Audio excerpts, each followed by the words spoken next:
paano tumaas ang self-confidence at mawala ang hiya. Please subscribe nyo ako sa iba ko pang YouTube channel. Please follow nyo ako sa iba ko pang social media account ko. Lalo na sa TikTok ko. Yun. Oh yeah! What's up? Kamusta mga karibil? Jomar Sulo here. Ang may pinakamalakas na pwes sa buong Kalawakan. And it's me, the Chicago Bulls master, Michael Jordan. At yun na nga mga karibil, parang kami nakasando. May gagawin kami mamaya. Okay mga karibil, hindi kami mag-swimming ha. Paano tumaas ang self-confidence at para hindi mahiya. Yan ang pag-uusapan natin. No? May nag-comment kasi tulungan natin si Karibil. No? Tsaka sa mga Karibil natin na para tumaas yung confidence nila at hindi sila mahiya. Yan ang pag-uusapan natin ng mga Karibil. Ano connect dito? Saan? Honda Click. 1-5 version, the ultimate game. Baka may pinopormahan si Karibil. Pag may oras pa, babasa tayo about sa Honda Click 1-5 version, the ultimate game changer. Gawin natin yan? Tara, let's go! Yun na nga mga Karibil. Medyo inaan lang natin boss natin ha. Okay, sabi ni Karibil, Tolip Music 9338. Karibil, paano tumaas ang self-confidence at mawala ang hiya? Yan. Ako Karibil, sige, sinaitan muna no. Based on my experience, nararanasan ko rin yan, wala akong confidence. Lagi ako mahihain pagdating sa reporting. Yan. Pagdating sa makihalubilo. Lalo na sa mga girls, sa mga babae, nahihiya ako. Kasi alam ko na crush nila ako. Kaya, Karibil, para mawala yung hiya mo, o yung wala kang, o kung paano tumaas yung self-confidence mo, ang gawin mo lang, Karibil, isipin mo na hindi ka ginajudge ng mga tao. Maging conscious ka lang sa sarili. Okay, change location. Ba't kami may nagbabaray? Sabi ko nga, Karibil, maging conscious ka lang sa sarili mo. Huwag mo isipin na ginajudge ka ng mga tao. Kahit naman ginajudge ka ng tao, huwag mo na lang silang pansinin. Kasi alam mo naman sa sarili mo na meron kang sariling kakayahan. Meron kang sariling itsura. At meron kang sariling pag-iisip. Kaya Karibil, paano pataasin ang self-confidence mo? Siguro, sanayin mo ang sarili mo na makihalubilo. Sanayin mo ang sarili mo na maging mas active. At saka para mawala ang hiya, lakasan mo lang yung loob mo. Alam kong sa una nakakahiya, pero pag nasanay ka at naging close mo yung mga tao, siyempre, nasanay ka na. Okay, sa sa lahat ng bagay, kung nahihiya ka makipag-usap, nahihiya ka maglaro ng basketball, nahihiya ka kumanta sa harapan, Karibil, sanayin mo sarili mo, lakasan mo yung loob mo kasi para naman sa sarili mo, sa sariling pagkatao. Okay? Sabi mo nga, sanayin mo sarili mo. Huwag mong isipin yung mga tao sa paligid mo. Parang, i-block out mo na sila sa paligid mo. Okay? Maging conscious ka lang about sa sarili mo. Ako nga sa school, mga Karibil, nahihiya ako na magre-report ako, di ba? Kasi siyempre, mayroon pang teacher sa harapan, mga kaso makikinig sa akin. Siyempre, nakakakaba yun. Baka magkamali ka, di ba? Nakakaya pa. Oo, nakakaya pa. Ang gawin mo, mga Karibil, huwag mong isipin na magkakamali ka. Huwag mong isipin na nahihiya ka, lakasan mo loob mo. Katulad ko, nung baguhan pa lang ako sa section namin, hiyang-hiya ako mag-report. Kaya nung nasanay na ako, pinilakasan ko loob ko, wala na, professional na. Ibig sabihin mo, sa una nakakaya talaga. Sa una nakakaya. Wala hiya, lakasan mo lang loob mo. Okay, yung nahihiya ako makihalubilo, nahihiya ako makipag-usap, lalo sa mga babae, sa mga bagong tao. Ako yun, based on my experience, kaya minsan nilalakasan ko na lang talaga loob ko. Kasi para sa sarili kong moral to Okay? Balik kami rito. Isang transmission. Okay, so pag magkakamali ka rin, huwag kang matakot magkamali. Okay? At yun na nga mga Karibil. Sabihin ka pa ba? Tsaka pag maging makapal mukha mo, walang hiya ka dapat. Tama. Lahat ng sinabi ni Nathan, tama. Basahin ko. Si Karibil, Tolip Music. Long time no comment Karibil. Ngayon lang siya nag-comment. Karibil, paano tumaas ang self-confidence at mawala ang hiya? Depende kasi yan sa category, no? Si Nathan, yung in-explain niya about sa school. Okay? San bang category ang tinutukoy mo Karibil, Tulip?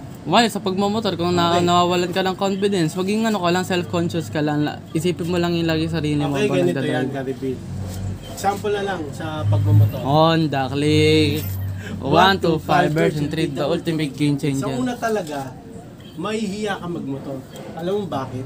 Bet Hindi ka, mong hindi ka marunong eh. Oo. Ganun ako nung una, no? Tapos nag-practice ako. Ngayon, practice ka dapat. Medyo nahihiya, nakakahiya talaga sa una. Tama si Nathan. Sa lahat ng bagay, sa una nakakahiya. Okay. Ngayon, paano mawala yung hiya na yun? Sa pagmamotor, magpa-practice ka para gumaling. Pag magaling ka na, tataas ang self-confidence mo. Di ba? Kasi kung hindi ka magpa-practice, puro kamote ka lang. Kaya nga eh. Di ba? Mahirapan ka Sa basketball nga, wala akong confidence eh. Kaya di ako makatira eh. Ayun, gaya nun, sa basketball, si Nathan, hindi pa masyado siya marunong. Nahihiya siya kasi hindi siya marunong. Ano dapat gawin niya? Mag-aral siyang at mag-practice mag-basketball para gumaling. Ganun lang naman yung Karibil kasi kaya tayo nahihiya sa ginagawa natin. Hindi kasi tayo doon marunong, tama. So gagawin natin, aaralin natin yung bagay na yun para tumaas yung self-confidence natin doon sa bagay na yun. Example, pagbablog. Sa una, nakakahiya, di ba? Oo. Di ba? Oo, nakakahiya talaga. Okay. Kahit naman sinong vlogger, yung mga sikat eh. Oo. Kikita nyo mga Karibil, yung mga dati, yung mga sikat. Una nilang vlog, nahihiya pa sila. Di ba? Pero nung pagtagal, tumataas yung subscribers nila. Tumataas din self-confidence sila. At bawat vlog nila natututo sila. Ay, mali pala tong ginagawa ko. Ay, tama pala tong ginagawa ko. Di ba?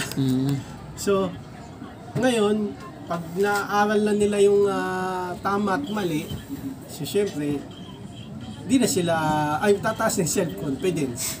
Okay?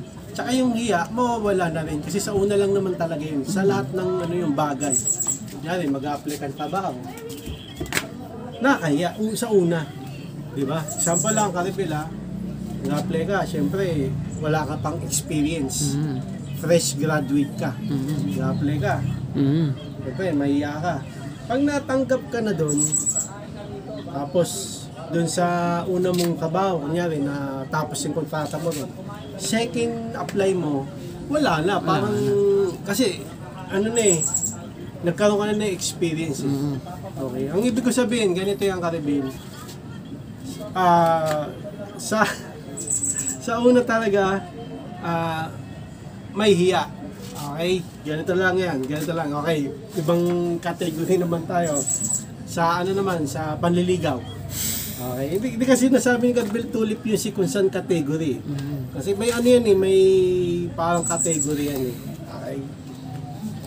Paano tumaas ang self-confidence? Ito lang no, Karibil no. Si Manny Pacquiao, ito example natin si Manny Pacquiao, di ba? Nung una, may kita nyo amateur pa lang siya. Parang wala pa siyang hindi pa siya nahiya siya, di ba? Tapos wala pa siyang self-confidence. Pero nag-training siya ng matindi. Nag-aaral rin siya. Gumaling siya. Tapos nung gumaling siya, marami siyang natalo. Syempre, tumaas yung self-confidence siya at nawala na rin yung hiya niya. Di ba? Naging malakas na siya. Malakas na. Hindi, ganito ang bottom line. Bottom line dito, Karibil. Ang pinaka... In summary. In summary. Ito. Hindi ko Final words. Ito, hindi ko napapabahin, Karibil. Dun sa nahihiya ka, alam ko ba't ka nahihiya. Kasi hindi mo alam gawin yun eh. Di ba? Yun lang yun, hindi mo kasi alam gawin yun eh. Yan, pag mamotor, mahihiya ka kasi hindi mo alam. Swimming, ako nung nag-swimming kami, Hindi ka marunong. may tumatawag sa akin doon, bawo lang diba gano'n, bawo lang nahihiya ako kasi hindi ako marunong mag-swimming. Di ba? Pero kung marunong ako mag-swimming, baka mag-swimming pa ako sa kanila eh. Bakit? Makakalabil, di ba? Kaso nahihiya ako. Ganun lang yun eh. Ang pinaka rito, bottom line, para tumaas yung self-confidence mo. Kasi, Karibil, minsan, sarili natin kalaban natin. Alam nyo, ang sinasabi ko. Walang makakapigil sa'yo, hindi ang sarili mo lang. Kunyari, mamotor ka, iniisip mo, nakatakot. Mamamatay ako. Di ba? Minsan, isip mo eh. Ako rin, nung swimming, naisip ko baka malunod ako. Di ba? Kahit ako nga rin sa bike Pero eh. pag nilakasan mo yung loob mo, Habang nagbabike ako eh. ayun, nilakasan ni Nathan loob niya pa. Nung nagbabike siya, tumba-tumba rin siya eh. Oo nga eh. Iniisip niya na kaya ko to. Tama ba? Kaya ko to. Eh kung inisip niya, hindi ko kaya to. Wala talaga. Wala. Di ba? Ganun yun eh. So, bottom line ulit, isipin mo, kaya mo. Kasi pag sinabi mong hindi, eh talagang madadown yung sarili mo. Ikaw kasi unang mag-ano dyan eh, magpupush sa sarili mo. Wala nang iba. Di ba? Tapos, kung may isipin yung ibang tao, sabi ni Nathan, na-judge ka. Normal yun eh. Normal naman yun sa Sa lahat society. ng mga sikat na vlogger, bago naging sikat yan, dami nag-judge din. Diba? Kaya yung mga bagong nag-vlog na baka ma-judge ako, gano'n. Huwag yung isipin yun. Diba? Talagang meron at meron mag-babash sa inyo. Kasi pag may nag-bash sa inyo, ibig sabihin may nanood. Diba? Tama yun. Diba? Ayun. Hindi, mga ka-reveal, alam nyo, sa tao, may gawin kang mabuti at masama, may masasabi pa rin sa yung tao. Kaya huwag mong isipin yung sasabihin nila. Huwag mo damdamin. Okay? Huwag mo rin damdamin, tama. Kung ano yung sabihin nila, diretso ka lang, basta tama ang ginagawa mo. Basta wala kang masama na ginagawa. Hindi, totoo. Basta wala kang masama na ginagawa, diretso mo. Diretso lang. Tapos kung ano yung gagawin mo, aralin mo. Kasi kaya ka nahihiya, hindi mo kasi alam yun, yung ginagawa mo na yan. Ano ba yung ginagawa mo, Kanibel Tulip, no? Baka sa trabaho, nahihiya ka, hindi mo kasi alam. Magpaturo ka doon sa master. Di ba? Lakasan mo loob mo. Ha? Lakasan mo loob mo Tama. magtanong. Lakasan lang naman ng loob dito sa mundo eh. Kung mahina ka, wala. Paunahan din ng chance yun. Ganito, Kanibel, no? Wala kang pera. Nang na mag-apply ka, nahihiya ka. Pero nung nangutang ka, lakas ang loob mo. Di ba? Di ba? Oo. Mag-apply ka, nahihiya ako. Di ba? Tinatamad ako. Pero pag mangutang ka, lakas ang loob mo. Utang naman. Di ba? Bakit nung nangutang ka, lakas naman ng loob mo? Ba't di mo gamitin yun sa Yung lakas sa loob mo sa Mag-apply ka trabaho. di ba? Ganun lang yun. Basta, paano tumaas ang self-confidence? Final answer. Ito, final answer na. Medyo maaba na tayo. Para tumaas ang self-confidence ng mga rebel, siyempre, aralin mo yung talagang gagawin mo. Di ba? Kasi, example, sa pag-aaral, math, di ba? Aralin mo yung math. Ngayon, pag alam mo na, ang taas ang self-confidence mo nun. Ang taas ang self-confidence mo, yung hiya mo, wala na rin. Wala na rin. Magkasama yan eh. Di ba? Ngayon naman, Karibil, Final answer. bakit yung walang hiya, pagka nagkaroon ka ng trabaho na maayos, sweldo ka, mawala yung hiya mo. Kasi pera ka eh. Di ba? Tsaka, makakapag-ayos ka sa sarili mo, may pera ka eh. Ang ibig ko sabihin dito, no, mga Karibil, mahirap kasi kumilos yung wala kang pera. Magkakaroon ka na nga yung walang confidence, hiya ka rin, kasi wala kang pera eh. Di ba? So dapat sa simula pa lang, nag-i-school ka, mag-aaral ka mabuti, okay?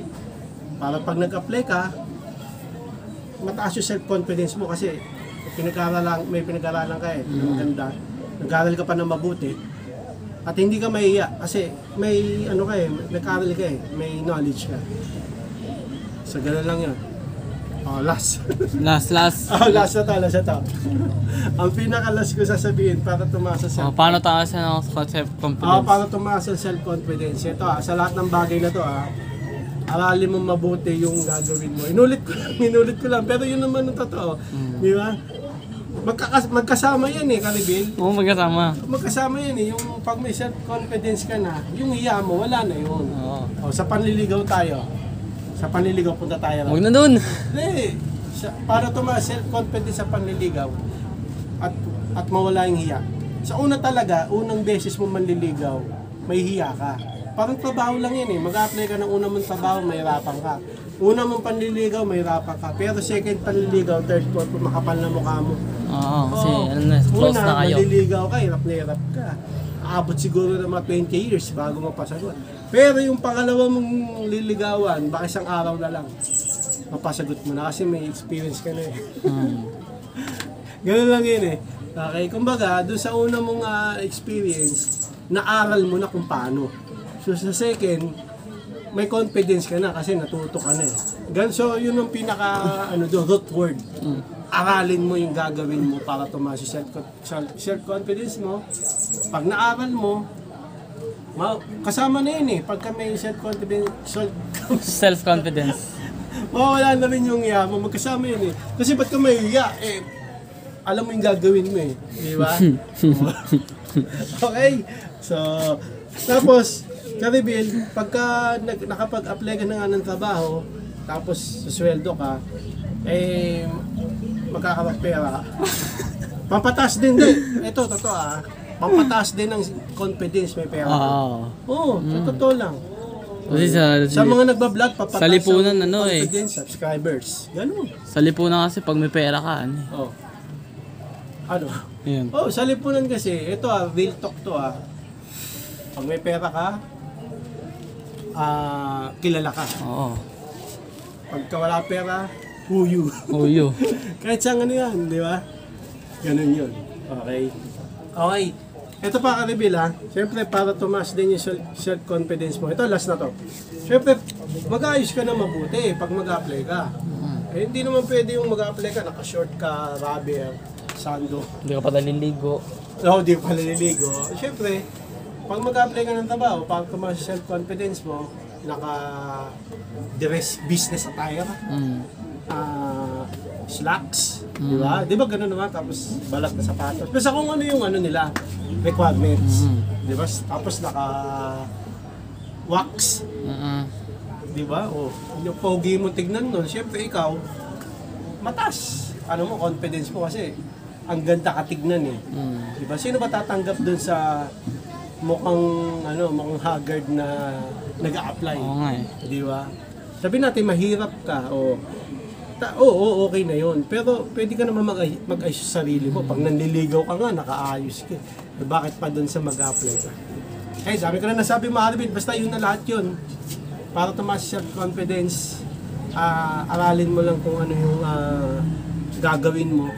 Siyempre, pag alam mo yung gagawin mo kasi, mataas sa self-confidence mo. Pag mataas self-confidence mo, mawala na rin yung iya mo. Yan. Ino muna aking sasagutin ng mga Marvin. Paano tumaas ang self-confidence at mawala ang iya? Okay, last baka may payo ka kay Karibil Tulip. Tsaka sa mga Karibil natin, baka may any last word. Yun na. Yun na. Wala ka na sasabihin. Hindi, ito si Nathan, kaya siya pinagsalita. Tama naman yun. Sa una talaga, nung hindi niya pa kilala mga classmate mo, tapos mag-report siya, talagang nakakahiya yun. Sa una. Pero nung second, third, wala na. Di ba? Normal na. Kasi talaga sa lahat ng bagay, mga Karibil, kahit pagmumotor, Honda Click, 125 version 3, the ultimate game changer, talagang nakakahiya. Kasi nga hindi mo pa alam gagawin mo. Pero nung habang tagal, na inaaral mo yung gagawin mo, alam mo na, mataas na self-confidence mo kasi alam mo na yung gagawin mo. Siyempre, pag mataas self-confidence mo, wala ka na ring hiya. Kasi nga, alam mo yung gagawin mo. Kaya alam naman na hiya dahil di mo alam gagawin mo. Ano bang gagawin ko? Nakakahiya. Di ba? Magkamali ako. At ayun na nga naman, at yun ang sinabi ni Nathan, huwag kayong magkamali. Huwag kayong matakot magkamali. Yun. Alam nyo bakit? Doon kayong matututo sa pagkakamali. Di ba? Tama rin sinabi ni Nathan. Kunwari, take example na natin sa math, nagkamali ka sa solution. Ay, mali pala itong solution na ginagamit. Sa quiz lang pero sa periodical, wag na kayo magkakamali doon kasi iba na yun. But sa una naman kasi, sa pag-aaral, sa quiz, talagang pwede kayo magkamali doon. Tsaka sana may pagkatao mo niya sa personal. Tama. Kunwari, makikipag-usap ka, medyo nagalit sa'yo yung huwag mo na ulitin. Wala lamang mo sabihin na, ay mali pa yung ginagawa ko. Huwag mo na ulitin. Magbabago ka na. Basta sa pagkakamali, doon ka matututo Pero isang beses lang. Oo, isang beses Huwag mo lang. kusuduhin. Huwag mo nang ulitin sa pangalawa kasi nangyari na sa iyo. Pero okay lang magkamali, no, mga ka-reveal. Kasi doon tayo natututo sa pagkakamali natin. Okay? So, yun naman ang aming sasagutin ng mga reveal. Hanggang dito na lang. Maraming salamat sa panonood. Please, like, comment, please share, and please subscribe. Click na yung bell button. Kami ha! Raygun, para updated kayo pag may bago upload tayo video ng sa muli mga reveal. God blessing at boss ulit. Bye. Oy! Ang bawa ng headset.